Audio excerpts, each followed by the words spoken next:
Up the wires! Up the wires! Up the wires! Welcome to Warriors Anonymous. Moneta just getting the last bit of hairstyling done before we kick into tonight's episode. Bro, welcome back. You're away last night moving a bed. Yes, just taking the opportunity of a free bed, so I couldn't say no. So lucky to have one. It's for my daughter, not for me because I've been kicked out of the room, but for my daughter. Not again. Not again for farting too loud. Yes. Yeah, classic. Yeah, Classic you, bro. Now, Daniel Whatakura is, I think he's in school detention tonight. He said he's got a meeting with the school or something like that. Yeah, so. he's he must be being Coach Carter at some board meeting. I'm standing up for my kids' rights. That's it, bro. That's it. Classic. Also, classic Buddha getting kept in after school as well.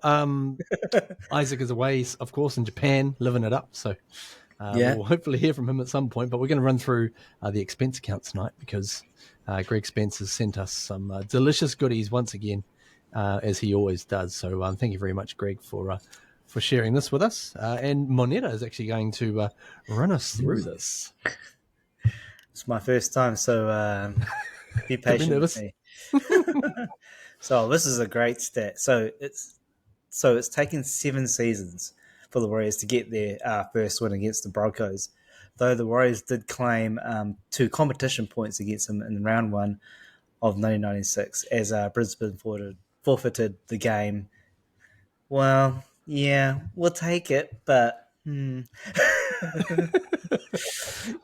that's a good stat. Years. We should have claimed it. I mean, bloody hell, they stung us with that friggin' substitution in the first year. So, anyways. Yeah, I remember that. Yeah. So the last time the Warriors defeated the Broncos at Suncorp was in 2018, when they raced out to a 26-0 lead before the Brisbane scored a late consolation try. Let's see they can replicate. Hopefully, they can replicate it against them this weekend. Fingers crossed, mate. If they can do that, man, oh man, they'll be. They'll give themselves every chance, won't they? Shut down those kind of skeptics. That's it. You don't want to call it too early though, because we are Warriors fans and we've seen things happen in the past. So even a 26-0 lead, you'd be like, yeah. Oh man, the game's not far away. That's right. Only 2 nights to go, boys. So hang in there, man. Oh man. Also important is the referee. Oh, yes. Please don't let this game hinge on a referee's call. And saying that both teams have had favourable records under the referee, Jared Sutton, so that bodes well for both teams. The Warriors have held a 52% win percentage under him, and the Broncos have a 55%. So that's pretty good. You know, they're currently on a 6-game winning streak, though, being reffed by him. But it's still 50-50 in regards to Jared Sutton. So let's hope those calls are 50-50 in terms of penalties too, and 6 agains. But yeah, no 50-50 calls though. Don't want that. That's right.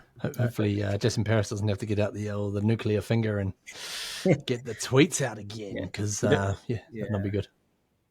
Don't want to call. Was it the Storm that one? That Harry Grant dropped the ball and Klein who was that? Yeah, he got Ashley Klein got it. Yeah, he got it. He got dragged over the coals. But I don't know. I just thought it was one of those ones where it was quite quick.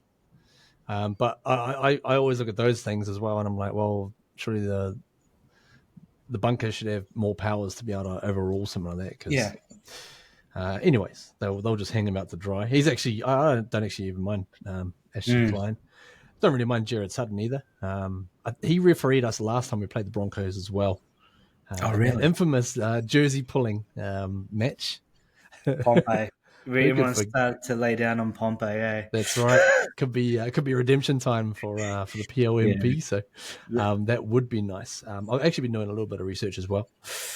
Classic COVID symptom, that one. Done my own research. No, the Warriors are playing in their 4th prelim final. So currently, they've won 2 out of the 3 they've played them before. Interestingly, the 2 times they've won, the team has not gone on to win the grand final. The one time that they've lost, the opposition has gone on to win it. That was the Penrith Panthers in 2003. So 20 years ago, the Hair Bears. Okay. I know you remember the that first one, the 2002 prelim final against Cronulla. Oh, yes. I fell to my knees. We were both watching it together. And was it Carlaw? I can't remember.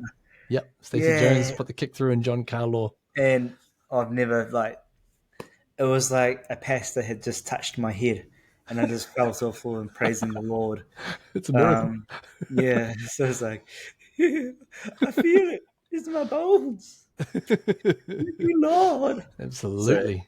Really, really good stuff. So, bro, how are you handling the run-in? It's a long wait till 10 p.m.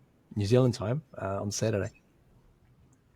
Well, work's slightly keeping me busy, but then when I'm not working, I'm thinking about the game. I've been watching a lot of media. It's always on Facebook, and it just builds the anticipation even more. So, I can't wait. At least we have a crack of a game tomorrow to kind of, keep us going for the meantime. But it's all Warriors, baby. That's right. And interesting to see as well that the Penrith and Melbourne game, they're having to just give away a few tickets to try and fill up the stadium there. So, oh, really? Yeah. Oh, so whoa. they're trying to just paper over the cracks there of the supporters. Obviously, they probably wouldn't get a heck of a lot of Melbourne fans going along. They'd probably only commit for a grand final. It would have been interesting if the Warriors were playing their prelim in Sydney. I reckon that would have got a pretty good turnout, and as it would do if they can get into the grand final. But as it stands, the Panthers Storm game is having to just top things up with a few freebies. So oh wow, I didn't know that. Yeah, just to make you smile a little bit. Oh wow, this just proves our supporters are bloody brilliant, aren't they? The Warriors supporters, willing to do anything to kind of support the boys. So. After was we're having to also overcome the underhand tactics of the ticket selling system, which is not really skewed towards the visitors. So that's all right. We'll just so explain that more. I haven't been up with the program. Is the algorithm of some sort just not distributing the tickets fairly? From what I understand, it's to do with the timing and the amount of tickets that have been available. Oh, so I think there were more tickets available to Broncos members before, going on sale to the general public.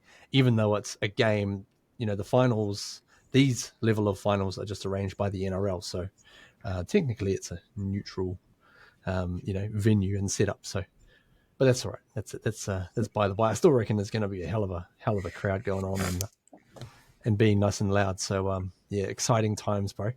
Well, I think we've pretty much covered it. We've covered the Exspence account. Thank you very much to Greg Spence.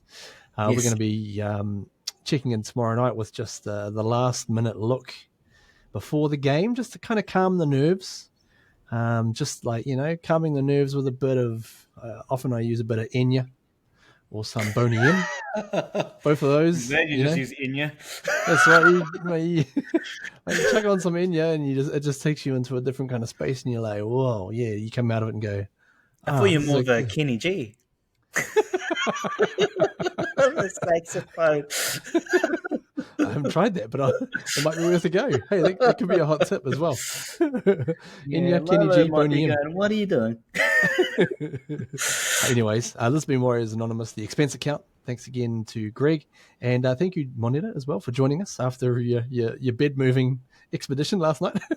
That sounded wrong, but carry on. We'll come back tomorrow, and my name is Jared Cronin. We'll see you shortly. Peace.